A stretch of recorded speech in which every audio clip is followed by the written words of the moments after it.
Hello, and welcome to today's webinar, Protecting ePHI Transmission in Healthcare. Are you secure? I'm Carol Fly with HITECH Answers. Thanks for joining us today.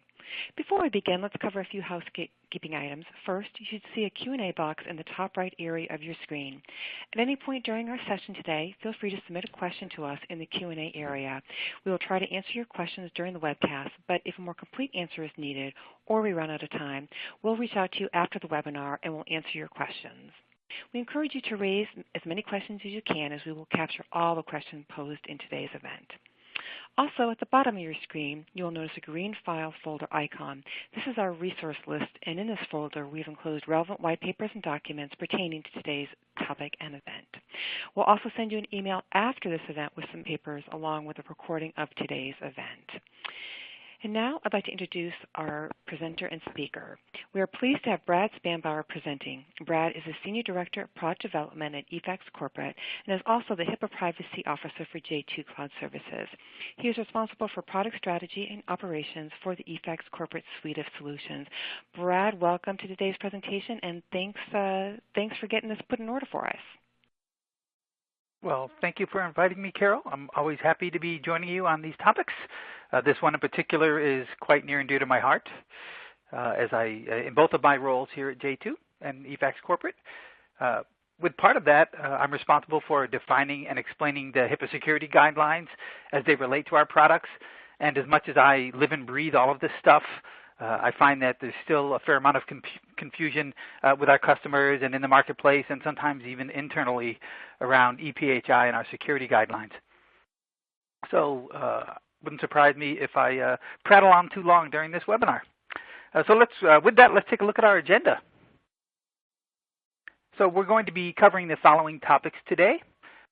First will be the minimum requirements for a secure transmission, common methods for transmitting protected health information, some industry misconceptions about ePHI transmissions, what the HITECH Act and Omnibus rule say about ePHI, the HIPAA Standard on transmission, encryption, and integrity, and last but not least, how a cloud fax model can enhance your compliance with HIPAA. So let's discuss the security standards. Excuse me.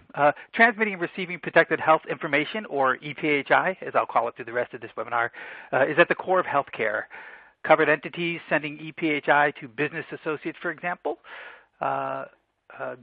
do this as part of their routine each day.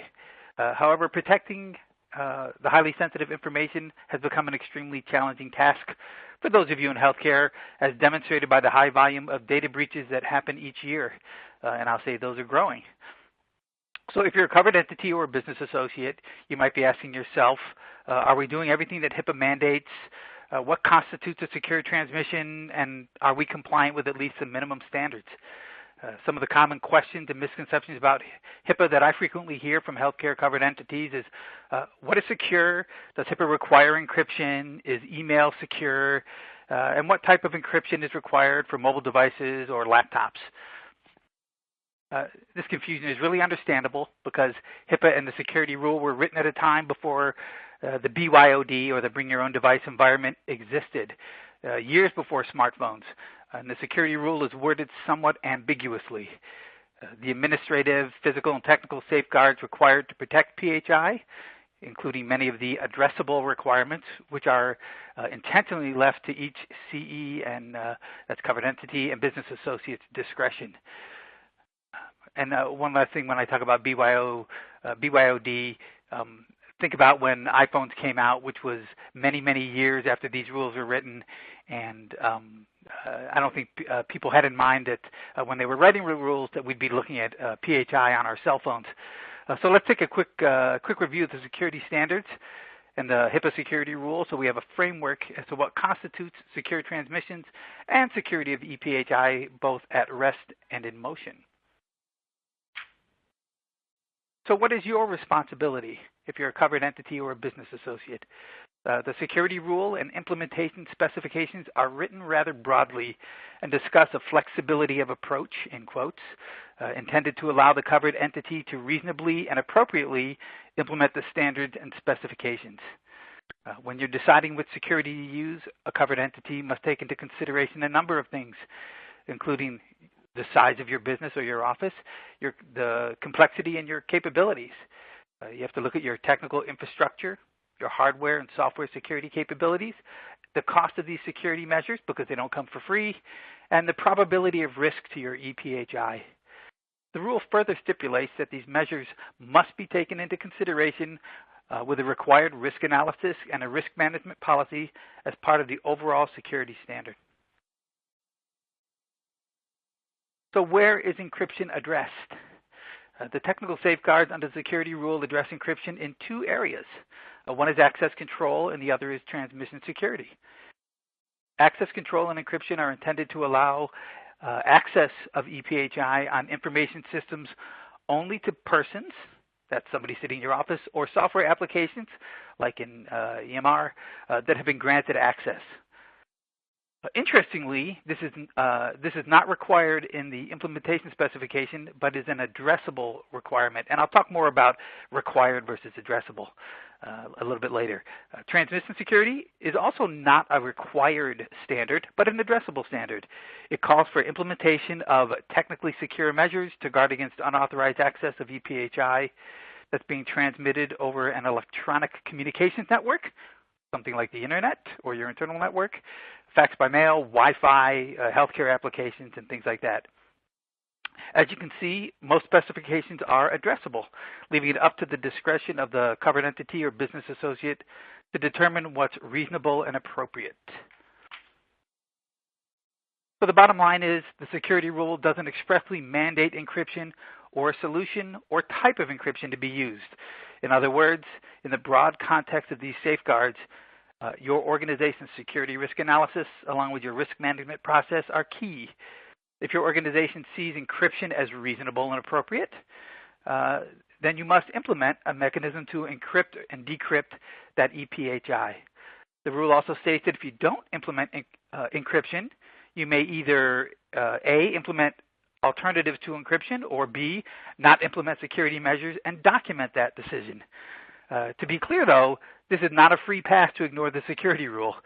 If you implement an alternative to I'll say that again. If you implement an alternative to encryption, or if you document your decision to not address this or any of the other addressable measures, and there's a subsequent data breach, you're absolutely liable. I will say it's unclear to me, with some of these rules, why they would be called addressable, when in the end they're required, because if you don't address them and you have a data breach, you're in big trouble. And I'd say given the sheer scope of all the data breaches that have been happening recently, more and more in the news, it just makes sense to encrypt all of your ePHI, whether you're sending it to a business associate or to another healthcare provider. So while we've discussed the fact that the HIPAA security rule doesn't tell you how to encrypt your data, or it also doesn't mandate it, the federal government has embraced the encryption standard set by NIST. That's the National Institute of Standards and Technology, and they suggest this for highly regulated industries such as healthcare or finance. Regarding encryption of ePHI and secure transmissions, there are two important factors to consider. That is the data when it's at rest or just sitting on a computer, and that data while it is in motion, so while you're perhaps sending an email or connecting to an outside system. So first, data at rest. Any PHI that is stored on a device, whether it's in the cloud or in your office, it should be encrypted, which should really be a best practice. NIST recommends AES 256-bit encryption for this data. Secondly, data in motion, or what you might call data in transmission. The data should be secured while in transit. A common way to do this, TLS encryption, that stands for Transport Layer Security. This is the current protocol for communication across a network using cryptography. It's designed to prevent interception of sensitive information, tampering, and message forgery. It also ensures that both sides of a communication know that the other side is authentic. This is critical for HIPAA security and integrity of data. It's important to note here that SSL, which you've probably heard about forever and ever, that secure socket layer and the predecessor to TLS, is really out of favor and known to be subject to cyber attacks. The current, most updated version of TLS is TLS 1.2, and that really has replaced SSL, across the internet. Also wanted to note that AES, that's the data encryption standard most commonly used with TLS. It uses a 256-bit encryption, and that's really the best way to protect all of your ePHI. So how do covered entities access and disclose ePHI? Today there are a myriad of health applications, EHR, HIEs, desktop virtualization, and cloud services that are available to covered entities. And let's discuss a few important considerations for covered entities and business associates. Number one, you should ensure that your existing providers, that business associate, make sure that they're compliant and they're willing to sign a business associate agreement. You should really make sure that they use updated encryption technology, as I just discussed, and that they have disaster recovery and business continuity measures in place. You always really need to verify that. Don't just take somebody's word for it. And remember, when people say they're compliant, you really need to go check all the boxes with them and make sure that they're really putting those processes in place.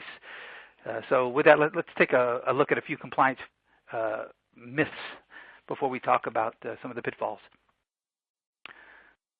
So some common myths, excuse me.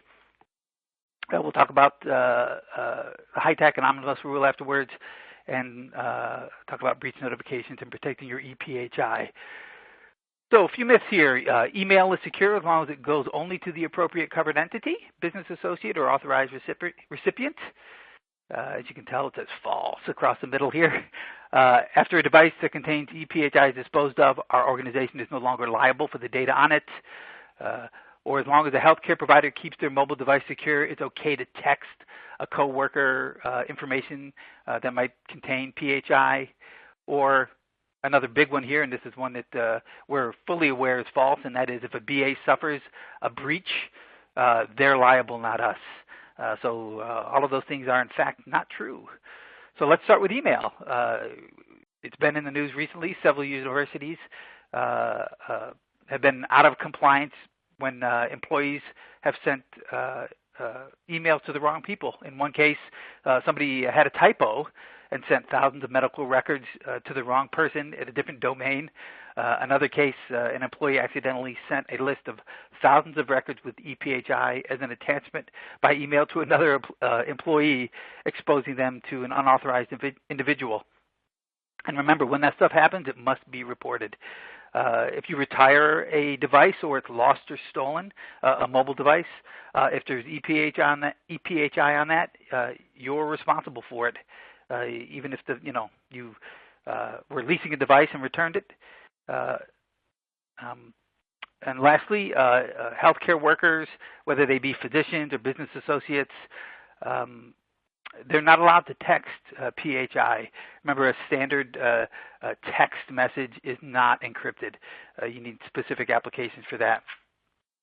The other thing is, if there's a data breach at with a business associate, perhaps somebody who is maintaining a record system for you, or a fax provider like eFax Corporate, they accept liability with you, but they do not relieve you of liability.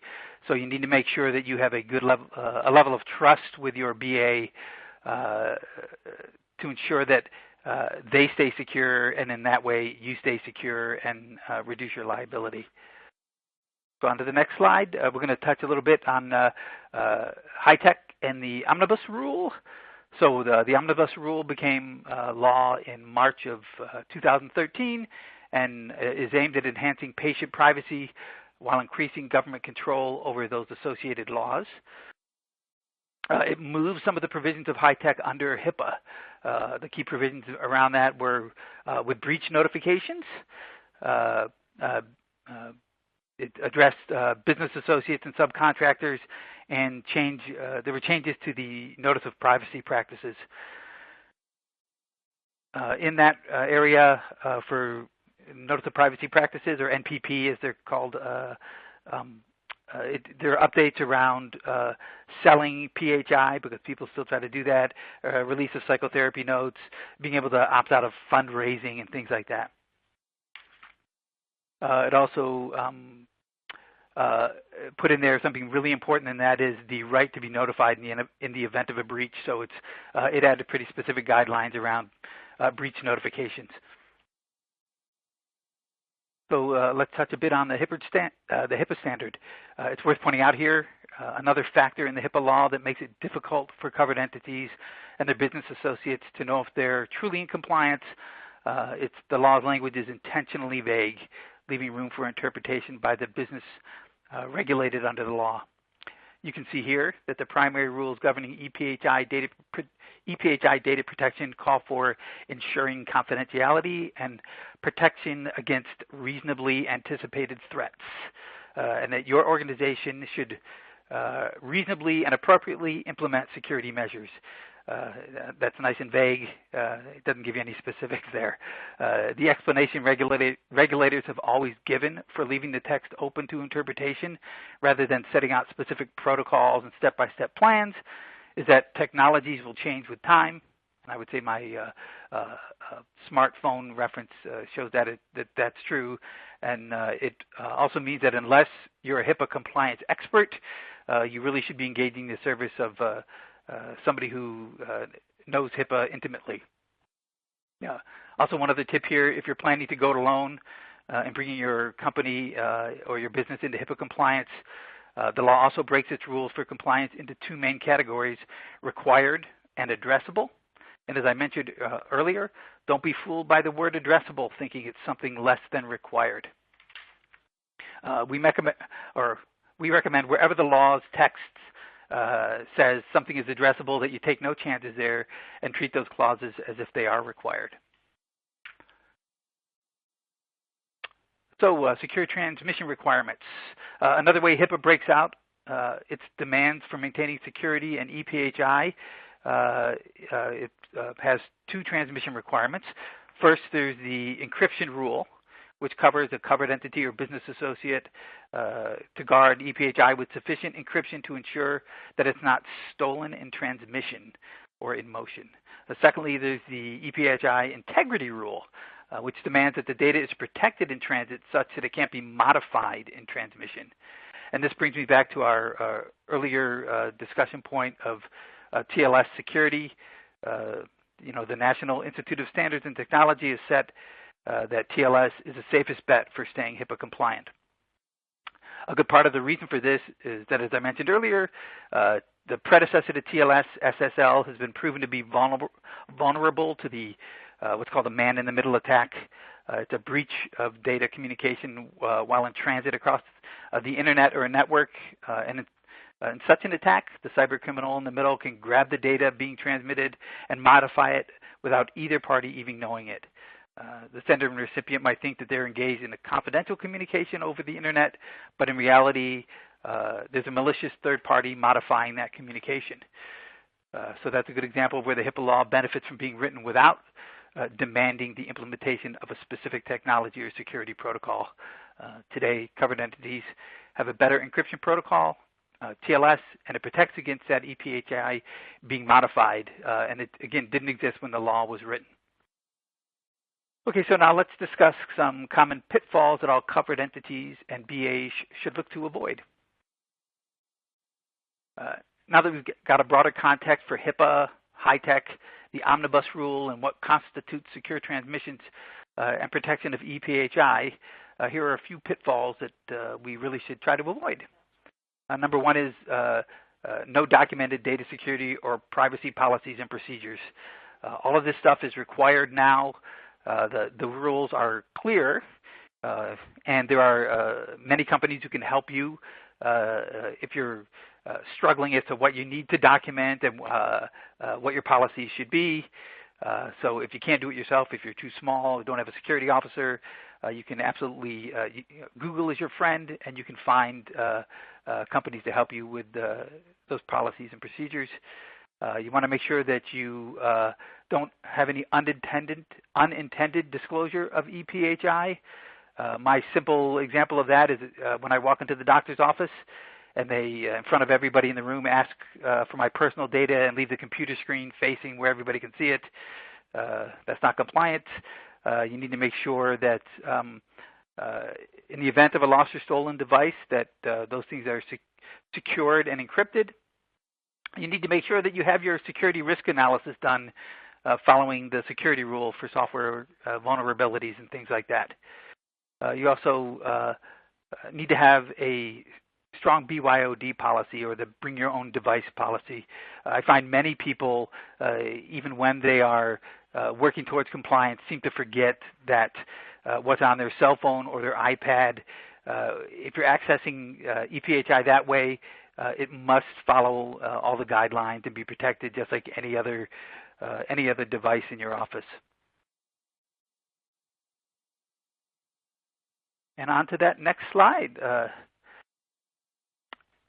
So I'll start my slightly shameless plug, but not really, some HIPAA solutions for faxing for ePHI. There are a number of opportunities to greatly enhance your compliance and security. eFax Corporate is one way to do that.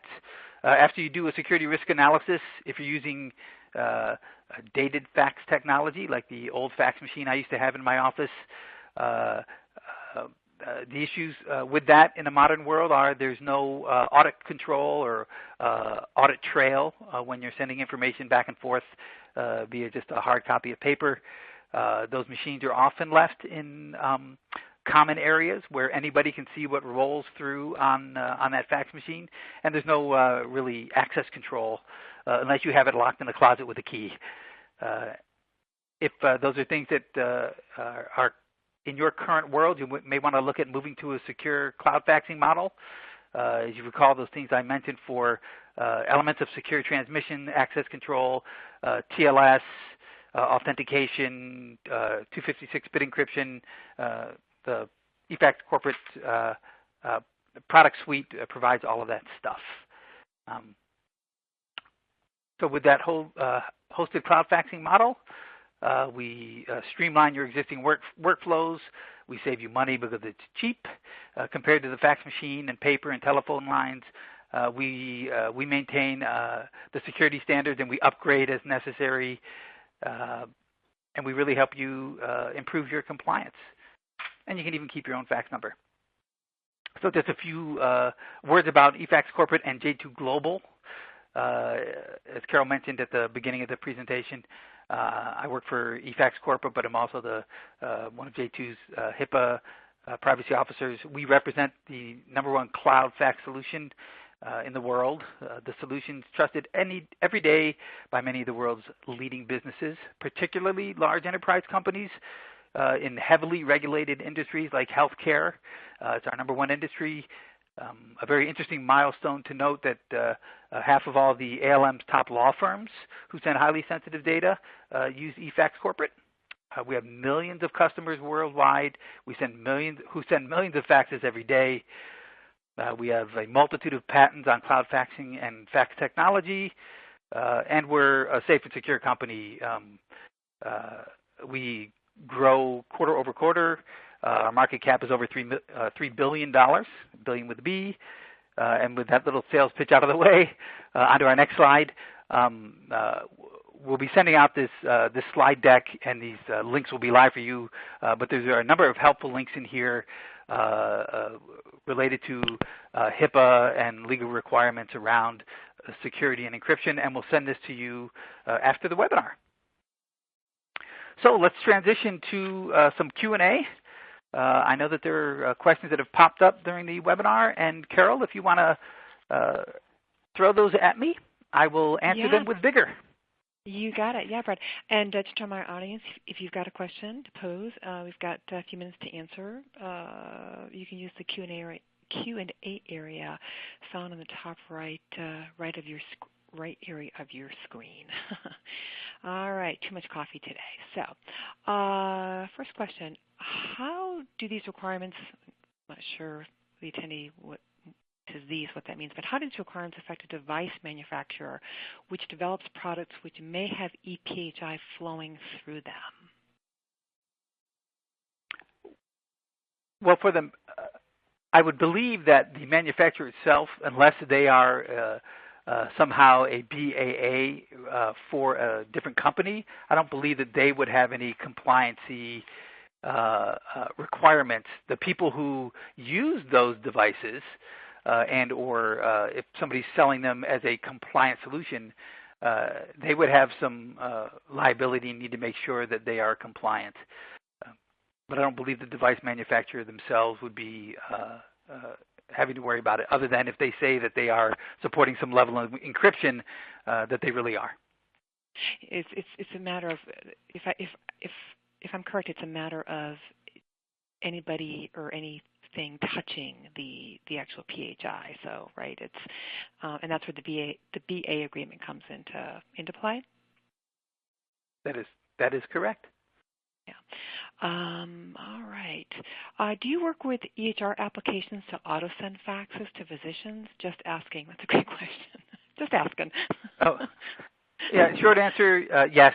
We have, without getting into all of them, we have a multitude of products, whether they're SMTP based or API based, that receive and transmit, millions of faxes a day to different systems. So we support many.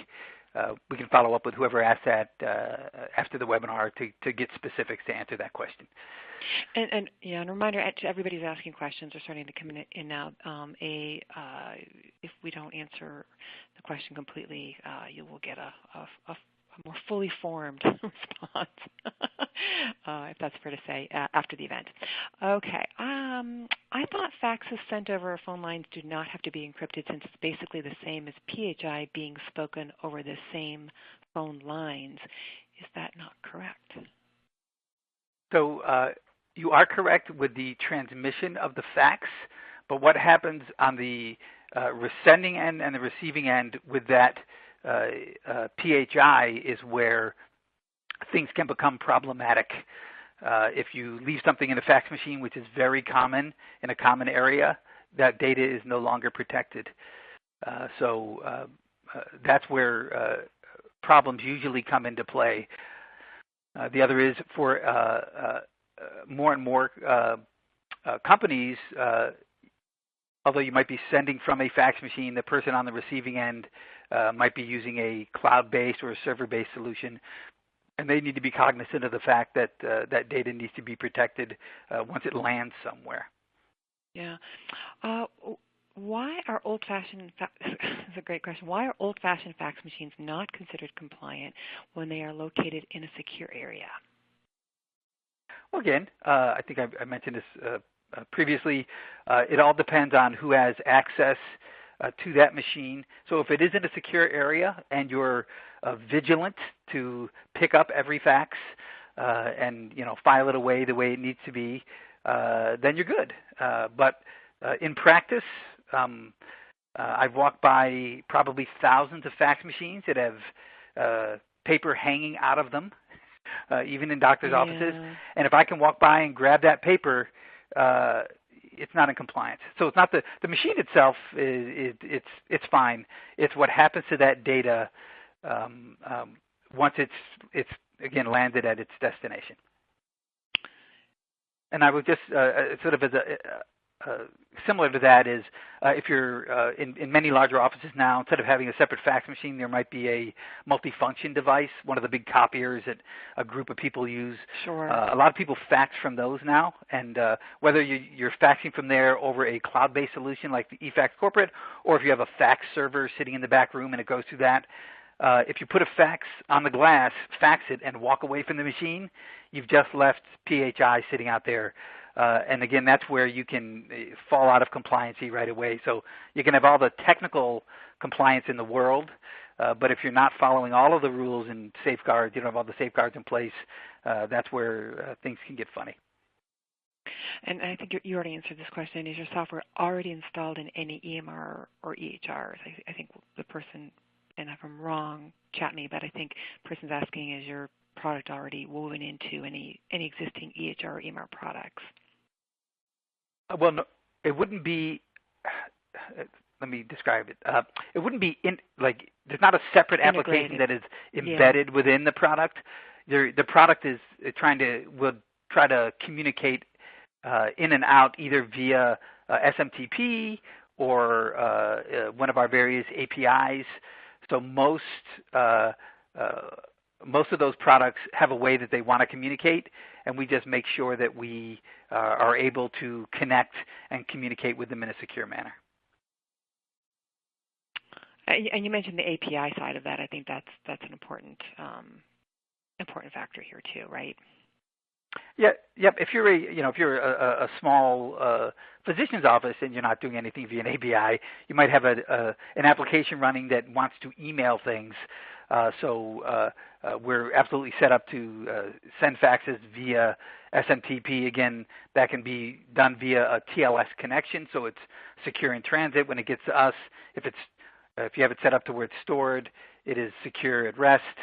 But if you're a larger company, you might want to use an API connection. If you don't know what that is, for the smaller companies, that's sort of a more direct application-based interface. We have those as well, and those can be HIPAA compliant. It all just depends on what you're looking for and how it's set up. Sort of basic question. How would you tell if your email is a secure email for ePHI? Would there be a password you would need to be able to look at the information? Do you need a password? Well, you need to make sure that whoever sets up your email server, so if you're big enough to have your own, you want to make sure that you have a forced TLS connection to make sure that there's always encryption in transit. You want to make sure that the system that email might be sitting on is encrypted and protected and following the guidelines. So you'd really need to talk to whoever sets up or provides your email service for you. Some products like Gmail do something called opportunistic TLS, and that is they will allow you to connect securely if it's able, but if it isn't able, then it will just send and receive in a non-encrypted manner. So you want to make sure that whatever system you're using, that it's not opportunistic, that it's a forced encryption. And not hard to do. It's just a matter of getting a certificate set up and things like that. More than I could talk to on the webinar, though. Right. We have multiple offices throughout the country and international locations. What considerations should we make with regards to physical security when evaluating cloud providers? Well, you want to make a couple things. You might want to consider if it's international. Sometimes there are rules around where that data can transit. I will say the world outside of the U.S. does not have a love affair with America and our security. So sometimes clients say, if you send it from my office in the EU, I want that data to stay within the EU. I don't want it coming back to the U.S. and vice versa. So whoever you might pick as a cloud provider, whether that be for faxing or for anything else, you need to look at their infrastructure, their network, where their data centers are located, and make sure that if you have requirements that they support and meet those requirements. And sometimes you want that. If it's a larger company, you might require a security assessment or an audit from a provider. If you're smaller, sometimes that's not necessary. For a medical practice, did I answer the question? I think you did. I was just sort of getting a lot of questions. I'm just trying to jam in as many as we can in the time we've got left. For a medical practice, what risks are there to us if a patient emails? For a medical practice, what risks are there to us if a patient emails PHI to us? So the information is coming from the patient to the provider.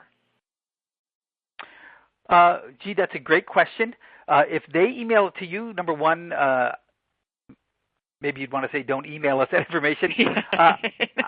You know, I think well, I'm not a lawyer, and that's a great question. I think if they email it to you, I'd say they have made the decision to not keep their data protected. I definitely wouldn't do it the other way around. But you know what? I will look into that and answer you directly after the webinar. I want to make sure I give the right answer.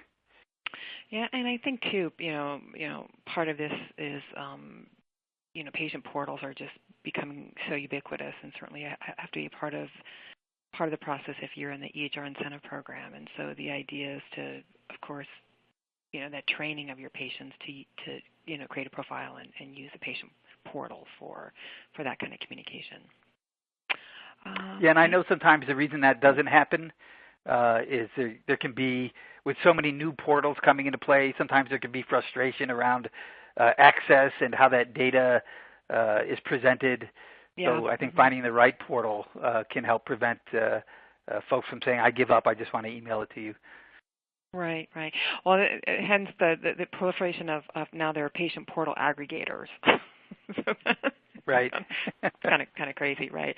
Can you reiterate the information regarding physician fax machine usage and proper encryption? If you could go over that again. Okay. So again, if you have a physical fax machine, then there is no level of encryption that is required if it's hooked to a phone system, meaning what's called a POTS line, the one where you plug into the wall and it's only a telephone. That doesn't need encryption. What you need is to make sure that the physical processes are in place to protect that patient information, so you don't leave the paper in the fax machine, whether you're sending or receiving. If you have a machine like a multifunction device that isn't plugged into the wall into a phone jack, but is in fact going out over the internet, there's where you want to make sure that you have a level of encryption when you're connecting to a provider. Again, a number of ways to do that. My favorite way, of course, is using eFax, because we'll take care of that for you. And this might probably segues into here. What devices can we generally fax from besides our desktops? Obviously, providers today and staff are using tablets and smartphones. Right. I think you just touched on it. Tablets and smartphones. My primary method of faxing, even though I sit in an office with a huge multifunction device, is my smartphone. I use my little eFax app, and I know that in fact connects via TLS to our back end. So anything I send, it's secure, even if it's just sending a menu off to my wife. But at least I know it's secure no matter what I'm doing.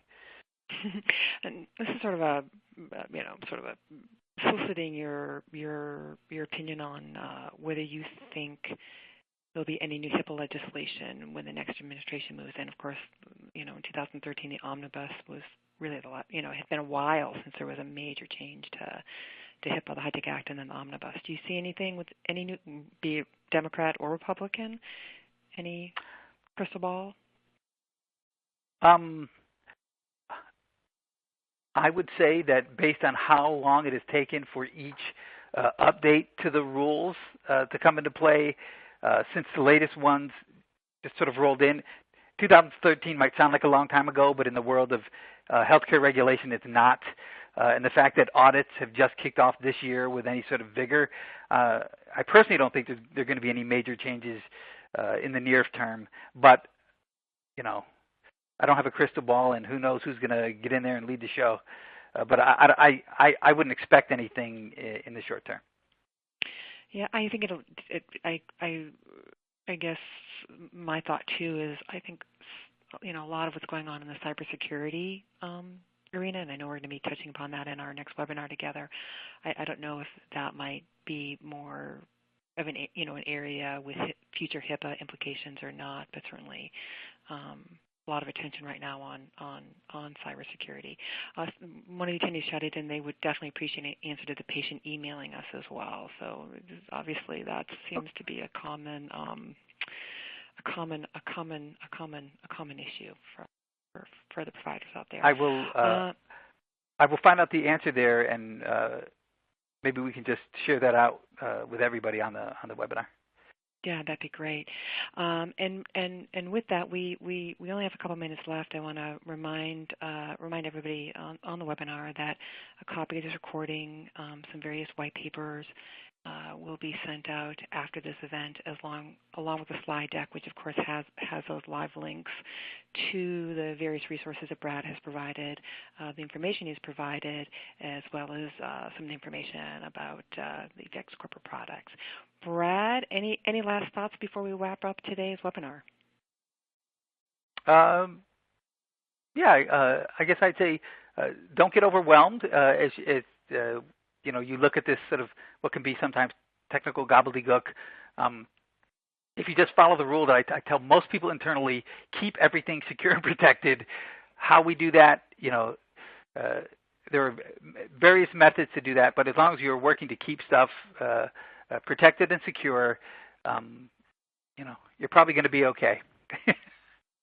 Great. All right. Well, on that note, hopefully we'll see everybody again next month on our next webinar. And Brad, I hope you have a great day, and we'll talk to you later. Thank you so much.